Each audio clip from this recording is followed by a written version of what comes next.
अब हम देखते हैं कि जावास्क्रिप्ट के अंदर हम सर्वर्स के साथ कैसे कम्युनिकेट कर सकते हैं, और अगर हमारे पास एपीआईज अवेलेबल हैं तो हम उनको किस तरह से यूज़ कर सकते हैं। मेरे पास इस टाइम पे दो फाइल्स हैं। एक index.html की है, उसके अंदर सिंपल हमारे पास टाइटल है, स्क्रिप्ट है, और यहाँ पे हमारे पास एक लेबल है, एक इनपुट है और एक बटन है। ये आप यहाँ पे भी देख सकते हो कि एक इनपुट बॉक्स लिया गया और एक बटन है। ठीक है, सिंपल इज़ दैट। और एक मेरे पास स्क्रिप्ट की फ़ाइल है जिसके अंदर हम सारा स्क्रिप्ट लिखेंगे एपी कॉल करने के लिए।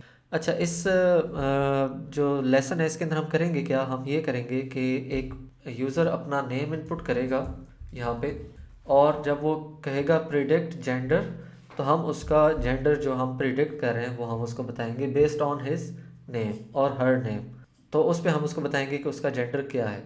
इसमें ऑफ कोर्स मिस्टेक हो सकती है बिकॉज ये एक एपीआई यूज़ कर रही है और नेम की बेस पे जो है वो बताती है कि आपका जेंडर क्या हो सकता है। अच्छा, इसको हम खुद से इम्प्लीमेंट नहीं करेंगे, इसके लिए एक एपीआई अवेलेबल है, हम उसी एपीआई को यूज़ करेंगे और उस एपीआई से हम कम्युनिकेट करेंगे। हम उसको अपना नाम भेजेंगे और वो हमें रिटर्न करेगी कि आपका जेंडर क्या होना चाहिए, या उसने क्या प्रिडिक्ट किया कि आपका जेंडर क्या है। ठीक है, based on the analysis whatever they have. Okay, so हम करते क्या हैं कि एक बटन है, उसके क्लिक पे हमें प्रिडिक्ट जेंडर का एक ऑन क्लिक का इवेंट मिल जाता है। और जिस तरह से हम ऐड इवेंट लिस्नर करते थे स्क्रिप्ट के अंदर, अगर आप उस तरह से नहीं करना चाहते तो हम HTML के अंदर भी ऑन क्लिक का इवेंट लगा सकते हैं, और इस इवेंट की बेस पे हम कोई ना कोई काम कर सकते हैं। सबसे पहले हम ये देख लेते हैं कि हमारे पास ये इवेंट काम कर रहा है ठीक से या नहीं। पहला काम मैं ये करता हूँ कि मैं इसका नेम गेट करने की कोशिश करता हूँ जो हमारे पास आएगा इस इनपुट के अंदर। Document dot gate element by ID, और इसका जो आईडी है वो नेम है इस इनपुट का। ये जो इनपुट यहाँ पे दी गई है इसका जो आईडी है वो नेम है। ऑल राइट, अब हम क्या कर रहे हैं कि यहाँ पे इसका नेम ले रहे हैं, और मैं यहाँ पे इसको कंसोल करवा देता हूँ नेम को। अब क्या होगा कि अब अगर हम यहाँ पे इनपुट करेंगे और यहाँ पे लिखें, क्लिक करेंगे प्रिडिक्ट जेंडर, तो यहाँ पे नेम की इनपुट आ चुकी। और इसको अगर हम यहाँ पे करते हैं नेम डॉट वैल्यू, अब क्या होगा कि जो भी वैल्यू हम यहाँ पे एंटर करेंगे वो हमारे पास यहाँ पे आ जाएगी। Simple is that. ठीक है, अब इस नाम को यूज़ करते हुए हम एपी कॉल जो हमने बात की है उसको हम यूज़ करेंगे। ठीक है, इसको मैं रिमूव कर देता हूँ और मैं यहाँ पे एक अनदर वेरिएबल एपीआई यूआरएल, और इसका जो यूआरएल है वो यहाँ पे मैं दे देता हूँ। इस यूआरएल को आप नोट कर लें कि ये एक एपीआई का यूआरएल है जो कि पब्लिक एपीआई है और ये सभी के लिए अवेलेबल है। This is https api genderized.io, और उसके बाद उसके जो पैरामीटर्स हैं, एक नेम पैरामीटर है, तो यहाँ पे नेम और आगे जो भी होगा वो यहाँ पे नेम आ जाएगा। बिकॉज हम नेम यहाँ से ले रहे हैं तो हम क्या करते हैं, यहाँ पे इसको रिमूव करके हम प्लस और यहाँ पे हम कर देंगे नेम डॉट वैल्यू। अब ये हमारे पास एपीआई यूआरएल आ जाएगा। अब इस एपीआई यूआरएल से हमने इन्फॉर्मेशन किस तरह से लेनी है, उसके लिए हमारे पास जावास्क्रिप्ट के अंदर एक फेच का मेथड अवेलेबल है। हम यहाँ पे फेच के अंदर बताते हैं कि कौन सी एपीआई को फेच करना है, और उसके बाद उसका जो रिस्पॉन्स है वो हमारे पास आ जाता है देन के अंदर। ठीक है, इसको मैं थोड़ा सा फॉर्मेट कर लेता हूँ कि डॉट देन के अंदर आ जाता है। डॉट देन के अंदर हमारे पास आएगा रिस्पॉन्स। हम उस रिस्पॉन्स का एक मेथड अवेलेबल है डॉट जेसन, और वो हम क्या कर रहे हैं यहाँ पे डॉट देन के अंदर हमारे पास रिस्पॉन्स आएगा और उसको हम रिस्पॉन्स के अंदर से जेसन निकाल के उसको रिटर्न कर रहे हैं। ठीक है, तो जैसा कि आपको पता है, अगर आपने प्रोमिसेस का लेसन सही से देखा है और उसको प्रैक्टिस किया है, तो डॉट देन अगेन हमें एक प्रॉमिस रिटर्न करता है। तो हम यहाँ पे अगेन क्या कर सकते हैं, डॉट देन, और अब हमारे पास यहाँ पे आ जाएगा रिस्पॉन्स, और अब रिस्पॉन्स के अंदर क्या आ रहा होगा, ये वाला रिस्पॉन्स डॉट जे। ठीक है, इसके अंदर हम करेंगे रिस्पॉन्स के अंदर हम कंसोल करवा लेते हैं अपना रिस्पॉन्स को।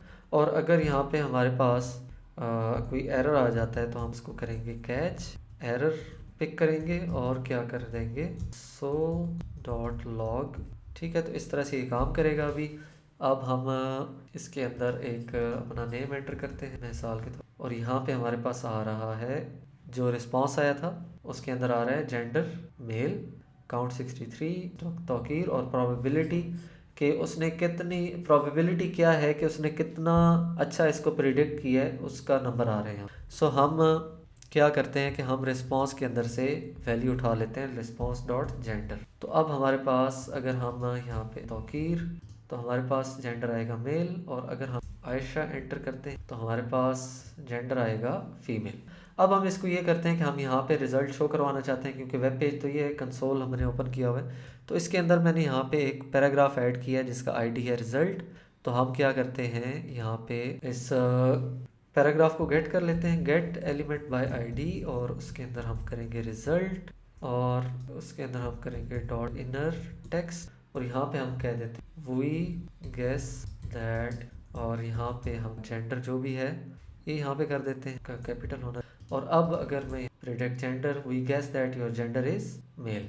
इसी तरह से अगर मैं यहाँ एंटर करता हूँ तो यहाँ पे अगेन मेल आएगा, और अगर मैं यहाँ पे आयशा एंटर करता तो हमारे पास आएगा फीमेल। ठीक है, तो इस तरह से हम एपीआई कॉल्स को यूज़ करते हुए जो उसका रिस्पॉन्स आ रहा है उसको हम देख रहे हैं। और इसके अंदर हम प्रॉमिस क्यों यूज़ कर रहे हैं इसको हम अब डिस्कस कर लेते हैं। यहाँ पे गौर करने वाली बात यह है, अगर आपने प्रोमिस का लेसन सही गौर से देखा है तो उसमें हमने डिस्कस किया था कि जब भी कोई चीज़ हमारे कंट्रोल से बाहर चली जाती है, जो हमारा ये कोड है इसके कंट्रोल से बाहर चली जाती है, इस थ्रेड से बाहर चली जाती है, तो क्या होता है कि उसके रिस्पॉन्स का हमें नहीं आइडिया होता कि वो कब आएगा।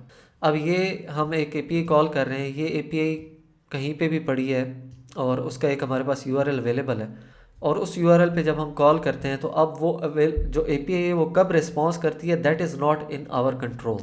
ठीक है, that is not in our control, basically वो हमारे कंट्रोल से बाहर चला गया। ठीक है, सो अब क्या होगा कि देन के अंदर वो वेट करेगा कि कब उसका रिस्पॉन्स आए, और उसके बाद डॉट देन के अंदर जिस तरह से प्रोमिस काम करते हैं कि जब उसका रिस्पॉन्स आएगा तभी इसमें काम होगा।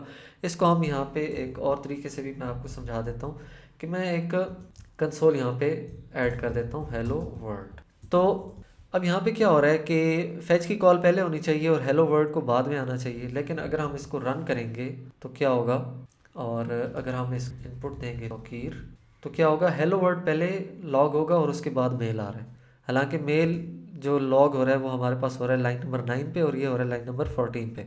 एंड एज़ वी नो कि कोड जब रन होना शुरू होता है तो वो टॉप से बॉटम की तरफ जाता है, लेकिन क्योंकि ये जो प्रॉमिस था ये हमारे लूप से निकल गया और ये डिपेंडेंट है एक एपीआई के रिस्पांस पे, तो एपीआई जब रिस्पांस करेगी तब उसके अंदर वो आउटपुट आएगी, और हमारा जावास्क्रिप्ट का कोड स्टॉप नहीं होगा, वो रन करता रहेगा। अब लाइन नंबर 14 पे आ जाएगा और हमारे पास यहाँ पे हेलो वर्ल्ड की आउटपुट आ जाएगी। ठीक है, तो इस तरह से ये काम कर। अच्छा, इसी को अगर हम ये कहें कि ये कोड कुछ ज़्यादा लेंथी हो रहा है और हम इसको एसिंक अवेट यूज़ करके करना चाहते हैं, तो आप सिंपली क्या करेंगे, इसको एसिंक अवेट में चेंज कर सकते हैं। यहाँ पे आप करेंगे एसिंक, और उसके बाद हम यहाँ पे जो इसका रिज़ल्ट आएगा, मैं कॉन्स्ट के अंदर रिज़ल्ट ले लेता हूँ और उस रिज़ल्ट के अंदर मैं करूँगा अवेट। ठीक है, तो अवेट होगा इस एपी कॉल पे, ये एपी कॉल हमें रिज़ल्ट देगी, और उसके बाद क्या होगा, मैं जेसॉन रिज़ल्ट एक ले लेता हूँ, और उसके अंदर भी हम अवेट करके क्या कर सकते, जो रिज़ल्ट आएगा हमारे पास यहाँ पे, उस रिज़ल्ट के अंदर से हम डॉट जेसॉन के मेथड को यूज़ करेंगे तो हमारे पास जेसॉन के अंदर रिज़ल्ट आ जाएगा।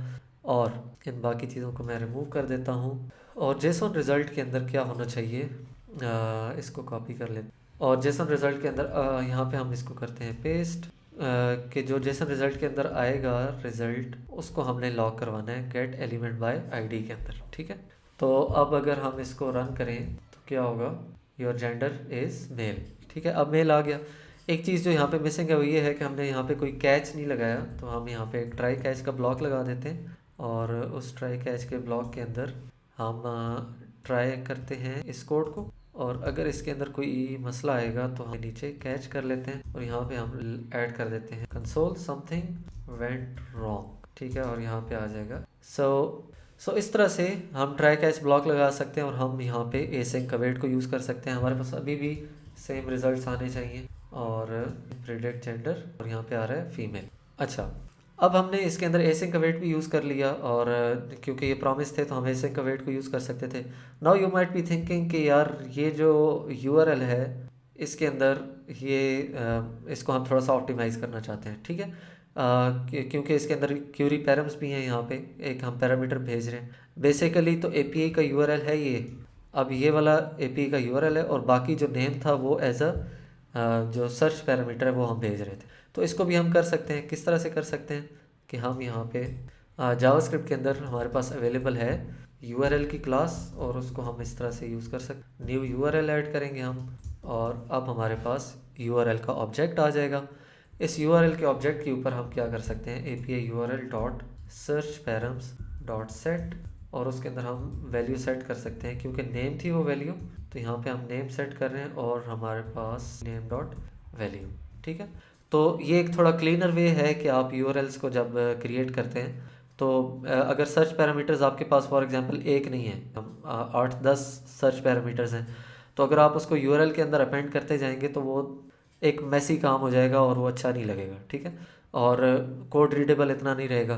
तो आप सिंपली क्या कर सकते हैं, URL की क्लास यूज़ कर सकते हैं और उसके अंदर सर्च पैरामीटर्स को सेट कर सकते हैं, और उसके बाद ये अब ठीक से काम करना चाहिए। अब हम इधर दोबारा से इनपुट देते हैं और देख हमारा रिज़ल्ट बिल्कुल ठीक आ रहा है। ठीक है, तो इस तरह से आप URL की क्लास को यूज़ कर सकते हैं, आप प्रोमिसेस को यूज़ कर सकते हैं, APIs के साथ कम्युनिकेट कर सकते हैं। ऑफ कोर्स APIs के दूसरे मेथड भी हमारे पास अवेलेबल हैं, जिस तरह पोस्ट की रिक्वेस्ट है, आप कोई डाटा जो है वो सर्वर पे ऐड करना चाहते हैं, कोई इस तरह की चीज़ करना चाहते हैं, वो मेथड्स भी अवेलेबल हैं। हमने जिसके बारे में बात की वो एक गेट की रिक्वेस्ट थी। ठीक है, जिसके अंदर हमने डाटा को गेट किया, फेच किया और हमने अपना कोड के अंदर उसको यूज़ किया। तो इसको आप थोड़ा सा प्रैक्टिस करें एंड कीप लर्निंग।